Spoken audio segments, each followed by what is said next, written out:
मेरे सभी हिंदुस्तानी दोस्तों को तक्ष का प्यार भरा सलाम, नमस्ते, सत श्री अकाल। तो आज मैं आपको कहानी सुनाने जा रहा हूँ एक छोटे से बच्चे की, जो मैंने अपनी आंखों से देखी। बहुत मजेदार कहानी, आप सुनिए, आपको भी बहुत मजा आ जाएगा। एक बार एक छोटा सा लड़का हाथ में मिट्टी की गुल्लक लिए हुए भागते एक मेडिकल स्टोर में आया, और वहाँ बहुत सारी भीड़ थी, बहुत कस्टमर थे, तो वहाँ बहुत शोर था। तो मेडिकल स्टोर ना उस बच्चे को देख पाया, ना उसकी आवाज सुन पाया।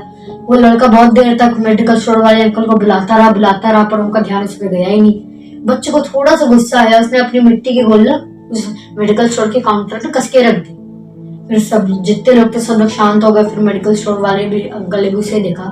फिर उसने उससे पूछा, बेटा आपको क्या चाहिए? उस लड़के ने कहा, अंकल मुझे चमत्कार चाहिए। उसने कहा, नहीं बेटा, यहाँ चमत्कार तो नहीं मिलेगा, सारे लोग उसे देख रहे थे। उसने कहा, नहीं अंकल, आप बताइए आपको कितने पैसे चाहिए, मैं पूरे पैसे लाई हूँ, आप मुझे बस चमत्कार दे दीजिए। वहाँ सब लोग खड़े थे, किसी को भी समझ नहीं आ रहा चमत्कार क्या, ये कौन सी दवा होती है। फिर उसी के बगल में एक अंकल खड़े थे। फिर उन्होंने उससे बोला, बेटा आपको चमत्कार की क्या काम है, आपको ये चमत्कार क्यों ले जा रहे हैं? फिर उस बच्चे ने अपनी पूरी कहानी सुनाई कि कल रात को मैंने अपने मम्मी पापा को देखा। मेरी मम्मी कस कस के रो रही थी। मेरे पापा बोल रहे थे कि ना मेरी बहन के कस के सर में दर्द हुआ था, वो भी हॉस्पिटल में एडमिट है। हम तब भी बोले, पापा कब आएंगी? पापा कह रहे, बेटा कल आ जाएंगी, कल आ जाएंगी, कल आ जाएंगी, परसों आ जाएंगी। बहुत दिन हो गए, वो आई नहीं। फिर कल रात को मैंने देखा, मम्मी रो रही, पापा कह रहे कि बेटा जल्दी आ जाएगी। फिर पापा ने मम्मी से कहा कि हम लोग के पास उसके ना दवाई के ना ही उसके ऑपरेशन के पैसे, कैसे क्या करेंगे, और उसे कोई चमत्कार ही बचा सकता है। तो उस लड़के ने सोचा कि क्यों ना मैं अपनी बहन के लिए एक चमत्कार खरीद ली। तो पापा के पास पैसे ना हो तो क्या हुआ, मैंने तो पैसे जमा करके रखे हैं ना, मैं ले जाती हूँ पैसे। इसीलिए फिर उसने अंकल को अपनी सारी बात बताई।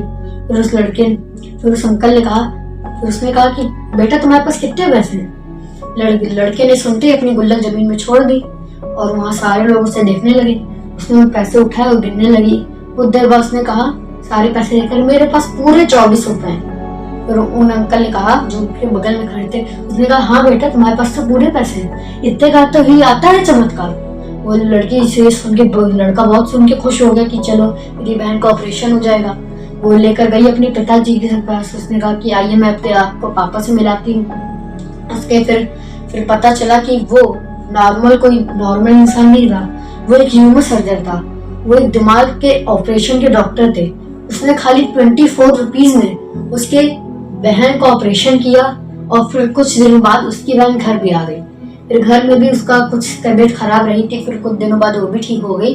फिर चारों लोग बैठे, उसके मम्मी पापा, उसका छोटा भाई, उसकी बड़ी बहन, सब लोग बैठे खेल रहे थे, मस्ती कर रहे थे। फिर उस लड़के की मम्मी ने पूछा अब उसके पापा से, ये कैसे हुआ, ये चमत्कार कैसे हुआ? उसके पापा ने कहा कि ये सब हमारी बेटी की वजह से हुआ, ये हमारे सब बेटी की वजह से हुआ। उसने कहा कैसे? उसने कहा कि ये डॉक्टर के पास गई थी, वहाँ हॉस्पिटल में उसने हम लोग की बात सुन ली थी, हम लोग के पास पैसे नहीं है। उसने सोचा कि चमत्कार उसे बचा सकता है। वो डॉक्टर के पास गई थी, फिर वहाँ मेडिकल स्टोर में वहाँ इसकी किसी ने बात सुन ली, और वो थे ह्यूमन सर्जन। इसी वजह से उन्होंने खाली 24 रुपीज में हम लोग का ऑपरेशन कर दिया।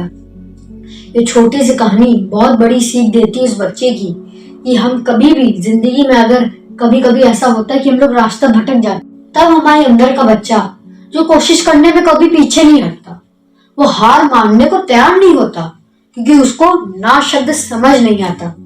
वो बच्चा जिसके लिए कुछ भी मुश्किल नहीं है, क्योंकि वो हर हाल में कोशिश करता रहता है। तकदीर का भी अपना रुतबा होता है साहब, जो खुदा ने लिखा है। खुदा से कौन लड़ सकता है? एक बच्चे ने अपनी तदबीर से, अपनी मेहनत से खुदा की लिखी हुई तकदीर बदल डाली। तो दोस्तों, अपनी खुद की मेहनत बहुत काम आती है। तकदीर को बदलने का एक ही रास्ता है, वो है कड़ी मेहनत। और अब तक खान आपसे विदा लेता है। तब तक अस्सलाम वालेकुम, नमस्ते, सत श्री अकाल। वीडियो अच्छी लगे तो शेयर कर दीजिएगा, वरना हटा दीजिएगा। Thank you for watching.